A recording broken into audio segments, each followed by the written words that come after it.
వద్దు. నీ భవిష్యత్తు నిన్ను మార్చాలి. డాక్టర్ బిఆర్ అంబేద్కర్ రాజ్యాంగం రాసేటప్పుడు ఎన్ని అవమానాలు పడ్డాడో నీకు తెలుసా?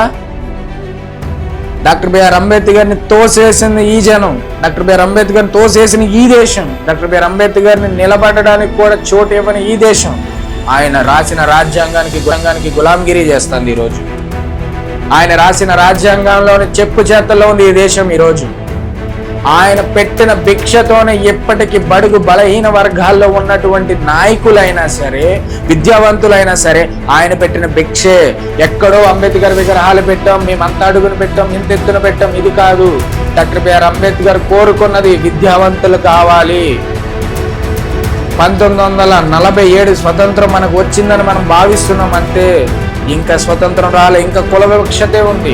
ఆ కుల వివక్షత నుంచి నువ్వు పెకలించుకొని పుట్టాలి అంటే ఖచ్చితంగా నువ్వు ఎడ్యుకేటెడ్ అయి ఉండాలి. డాక్టర్ బిఆర్ అంబేద్కర్ చెప్పింది ఇదే. ఆయన ఆశయ సాధన కోసం నువ్వు నేను ఈరోజు పోరాడదాం. ఇంకా నీ చదువు సాగుతుంది, దయచేసి అర్థం చేసుకో. చదువు లేకపోతే నువ్వేమీ సాధించలేవు.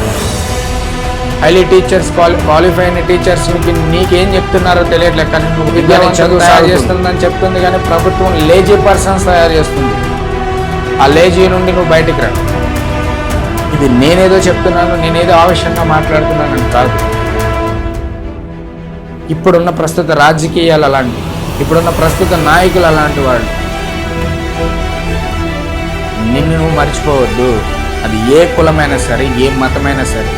నీకు కులాలు వద్దు, మతాలు వద్దు, గొడవలు వద్దు. నీకు కావాల్సింది చదువు ఒక్కటే. విద్య